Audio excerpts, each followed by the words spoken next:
తెలంగాణ రాష్ట్రాన్ని తాగుబోతుల రాష్ట్రంగా సీఎం కేసీఆర్ చేశారని బీజేపీ రాష్ట్ర నాయకుడు ధర్మారెడ్డి ఆరోపించారు.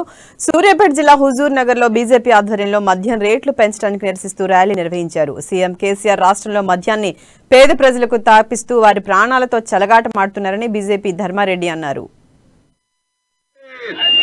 తెలంగాణ ప్రజలను మద్యానికి బానిస చేస్తున్న ఈ రాష్ట్ర ప్రభుత్వం ఉండి వైఖరి, తెలంగాణ ప్రజలను మద్యానికి బానిసలు చేస్తున్న ఈ రాష్ట్ర ప్రభుత్వం ఉండి వైఖరి, రాష్ట్ర వ్యాప్తంగా మద్యం దుకాణాలు పెంచిన ఈ రాష్ట్ర ఏర్పాటు చేస్తే ఏదైతే ప్రయాణం 11,000 కోట్ల నుంచి 2014 నాడు తెలంగాణ ప్రారంభమైందో ఈ రోజు 40,000 కోట్ల రూపాయలు పెట్టుకున్నట్టుగా ప్రభుత్వం ఆదాయం 43,000 కోట్లకి ఈ రోజు అయిపోయింది.